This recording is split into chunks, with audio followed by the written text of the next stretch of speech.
Lo delta tenia els teus ulls, valedors de tants matinars i migdiades. La sensatesa dels teus ulls, recreant-se en les basses i els desaigües, acaparant espills que multipliquessin la gesta del nou dia.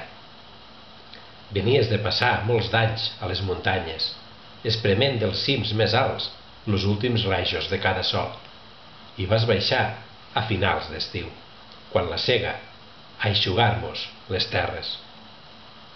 Lo delta tenia els teus ulls.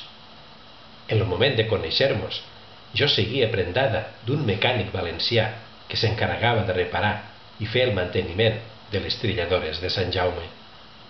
Era un dia molt calorós, d'aquells en què ja l'estranya calitja de la matinada fica la temoreta al cos dels esmilladors.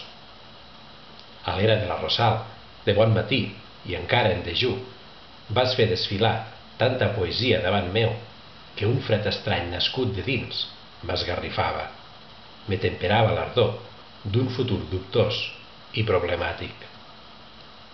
Pedalant i perxant, com si fos una princesa, me vas portar a l'illa de sa pinya.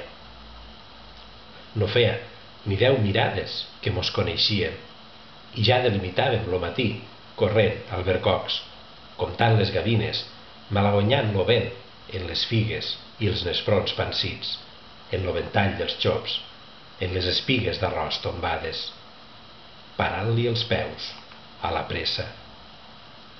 Després d'esmorzar, només allò que la natura mos oferia, encarar-mos cap a la marquesa, a buscar la mar com a testimoni d'allò que només acabava de començar, sempre amb lo far com a fita, esquivant les onades receloses, li resseguíem la vora, descalços i amb les mans cosides a la platja inacabable.